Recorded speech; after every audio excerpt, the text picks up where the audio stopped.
In 2014, Ethan and his wife, Danny, embarked on what was meant to be a peaceful weekend getaway to Vancouver Island. Having camped there countless times, the couple was no stranger to the island's beauty or its challenges. Their campsite, far from any roads or civilization, sat on a remote beach shielded by towering trees and open to the rhythmic crashing of ocean waves. The trek back to the nearest road was a grueling 3 kilometers, 1 along the beach and 2 through dense forest trails. Yet for the experienced campers, the remoteness was a feature, not a flaw. Earlier that day, they encountered Leon, a friendly visitor from New Zealand. He had parked his van up by the road and planned to sleep there overnight, inviting him to join them around their campfire. The trio shared stories and a bottle of wine as the sun dipped below the horizon. As darkness settled, the peaceful night was interrupted by the eerie sound of female voices coming from the forest behind them. The voices were unintelligible, making it impossible to tell if it was just the echo of distant hikers or something else entirely. Leon decided to leave before it got too dark, bidding Ethan and Danny goodnight before hiking back to his van. Left alone, Ethan and Danny stoked the fire, hoping its warmth and light would ease their growing unease. But the voices persisted, now sounding louder and closer, as if they were coming from just beyond the tree line. Ethan and Danny scanned the cove with their flashlight, but there were no boats or people in sight. Around 3 a.m., after finally lying down in their tent, they heard slow, deliberate footsteps approaching their campsite from the forest.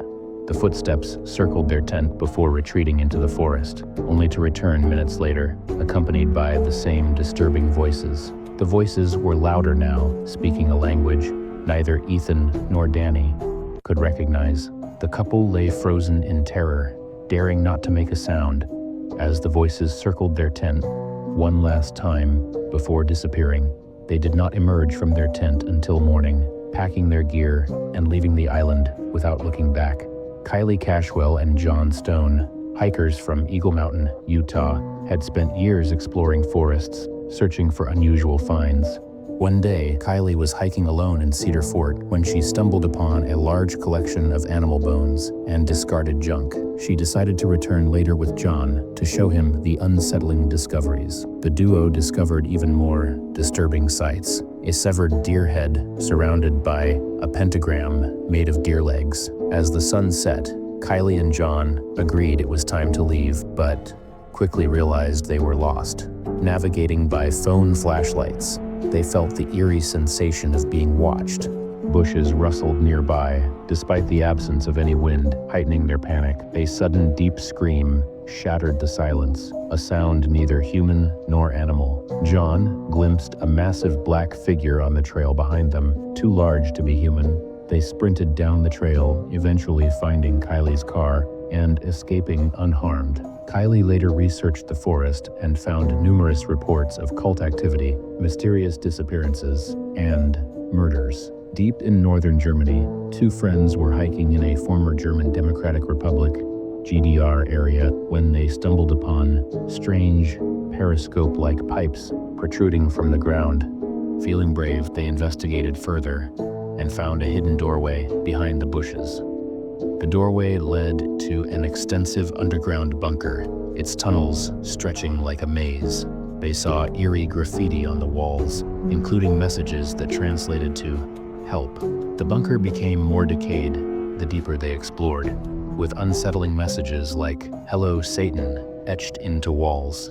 They found a large room with a strange machine in the center, and a single shoe stuck in the sludge-covered floor. Historians speculated that the bunker had once been a military shelter during World War II. Why the soldiers seem to have fled suddenly, leaving eerie warnings behind, remains unknown. In upstate New York in 2016, an avid hiker named Bill was visiting his brother near Downsville. On a narrow forest trail, Bill came across a duffel bag emitting a foul odor. Before Bill could open the bag, a man appeared, claiming it was his hunting kill. Despite the man's claim, the smell and situation made Bill uneasy, so he quickly left. Bill felt like he was being followed. Hearing leaves crunch underfoot behind him, he saw the man hiding behind a tree, stalking him. Panicking, Bill ran and found an abandoned property where he hid inside the house. The man entered the house, searching room by room, but never found Bill. After the man left, Bill cautiously escaped before darkness fully fell. Bill flagged down a passing car that brought him safely to his brother's house. Bill reported the incident to the local police, who investigated but never confirmed the contents of the duffel bag. The haunting experiences in these forests remind us that nature can conceal more than just beauty. It sometimes hides chilling secrets.